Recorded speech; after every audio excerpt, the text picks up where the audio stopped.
ito, pagsamahin natin pati yung line to dun sa receptacle. Ito. Yan, tatlo din yan sila. Okay, yun muna yung breaker.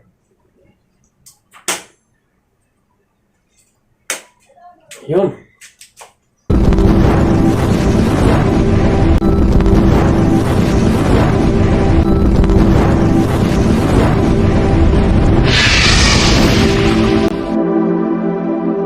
Kumusta mga bro? Dito na po tayo ngayon. Nagbabalik ang inyong OL Multi-Skill TV. Mag-tutorial po tayo ngayon ng 3 lights controlled by 1 gang switch. So ituturo ko po sa inyo yung madaling paraan ng pag-wiring ng single switch. Wow! Sa 3 lights. Okay?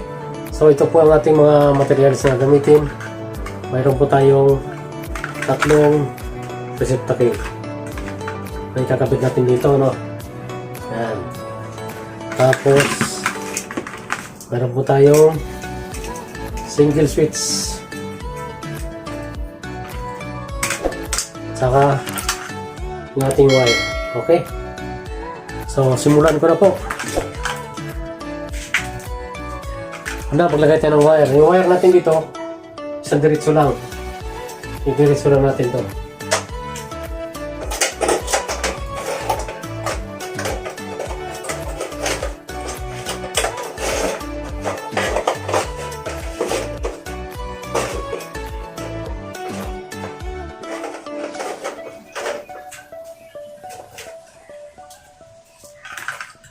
Tapos, ilagay din natin yung para sa ating single switch.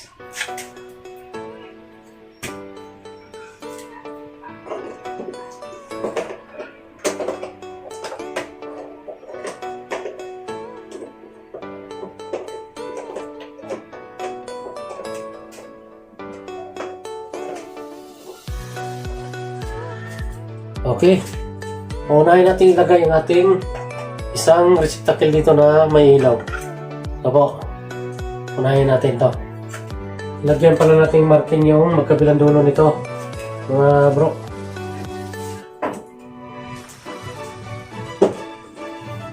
Yan. Para mabilis yung ating pag-wiring. Lalo pag ganito mga pareho ang kulay ng wire, dapat may marking talaga. Lalo pag itim. Nice. Okay. So, itap ko na po ito, no?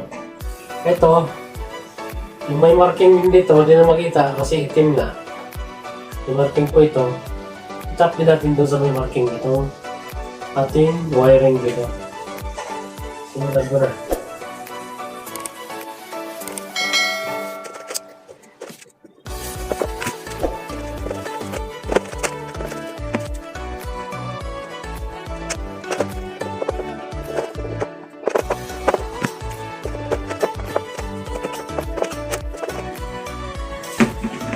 So, mamaya natin siya itakip. Sabay-sabay na sila. So, dito din sa pangalawa.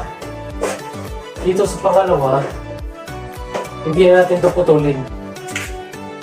Ang mangyayari nito, babalatan lang natin ito. Itatap natin yung isang receptacle dito. Kasi ang pinutol natin, medyo matrabaho pa yun. E kung magbalas na lang tayo, tatap natin dito. Tapos madali.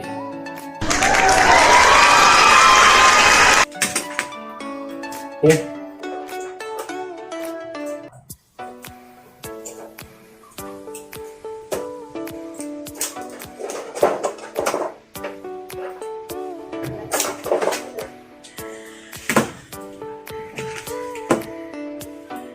Tatapin natin yung isa.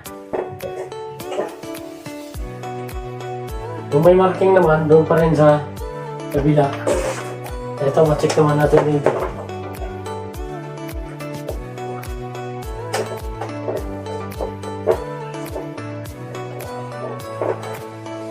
Nga pala, yung may marking natin, yun yung line 1. Yung may marking. Kasi may nagtatanong para sa akin na bakit di ko na sinasabi kung saan yung hot wire or line 1. So, automatic yun. Yung pag may marking ka, so ibig sabihin, yun ang line 1 mo. Kung walang marking, yun ang line to. Okay? Sa mga nagtatanong, ganun po yun. Hindi na ako nagbabanggit na ito po yung line, ito po yung ano. Kasi matik yan, pag may marking ka, kung ikaw ang mag-wiring, yun talagang lalagyan mo ng supply. Okay?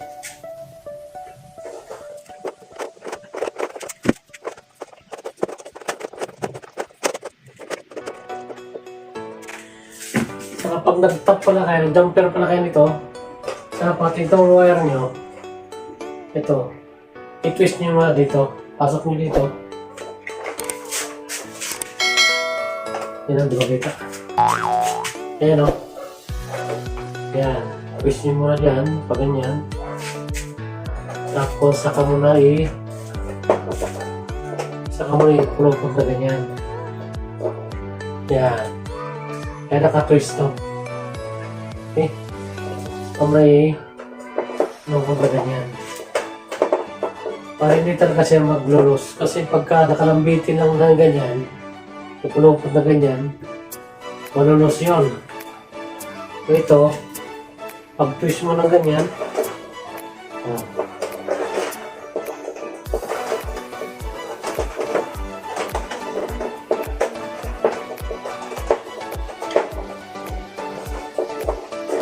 diba? So, mahigpit siya. Matakman, hindi mapiktuhan yung kanyang may balat. O walang balat pala. Hindi mapiktuhan.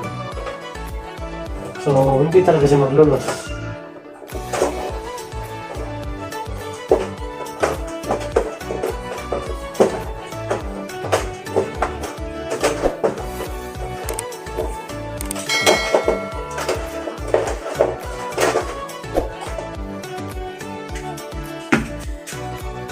Yung dito, talagang putol talaga to kasi nandito na yung ating switch. So, tandaan pa natin may marking.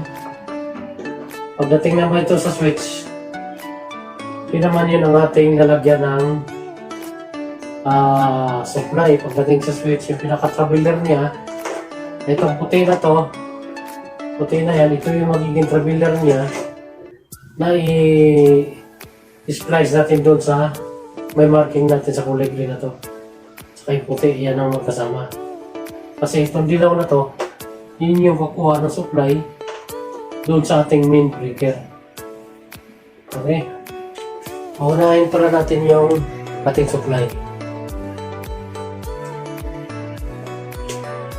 Yan, yung supply para may tago na natin yung supply.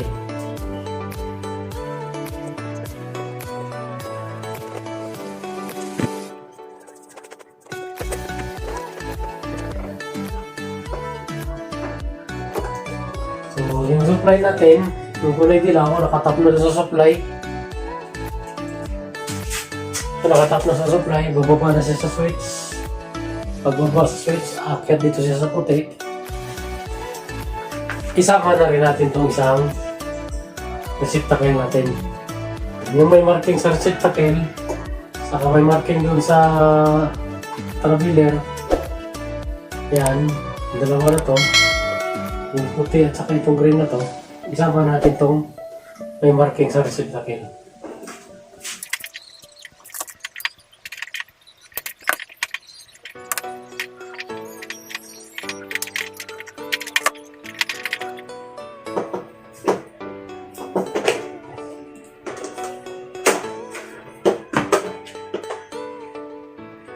Tapos yung line 2 galing sa main, saka yung line 2 galing dun sa wire natin dito.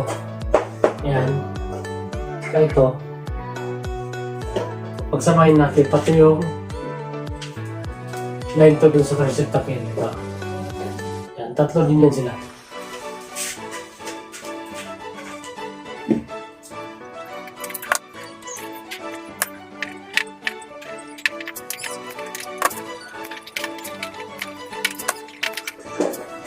Okay.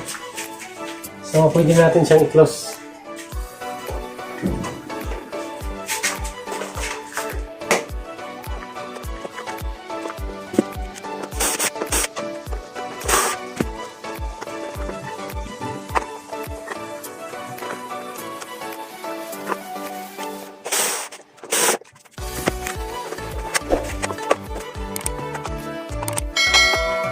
1 minute 37 seconds later.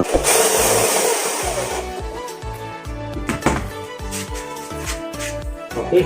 So, sa switch na po tayo.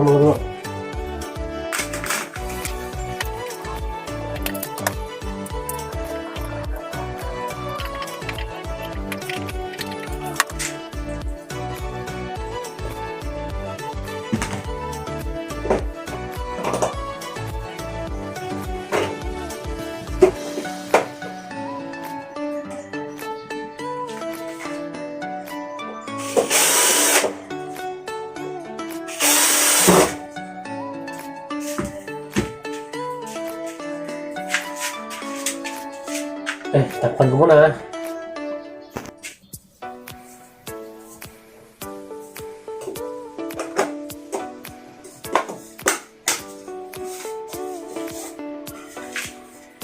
Okay, tester tayo.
Clear. Lagyan natin ng bulb.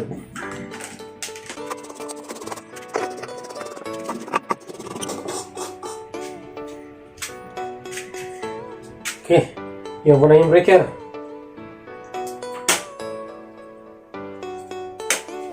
Yun. So, okay na siya. Na yung 3 lights controlled by single switch. Okay. So, ganun lang kadali yung pag-wiring nito. Maglagay ka lang ng wire dito nakalatag na ganyan. Sabay jumper na lang. Hindi na siya magastos masyado sa tip. Saka yung pag-splice hindi na masyado abala. Okay. So, maraming salamat po, O sa mga hindi pa nag-subscribe, paki-subscribe po ang ating munting channel at paki-click rin ating bell button dyan para maka-update tayo sa mga bago pa nating mga upload. So maraming salamat po.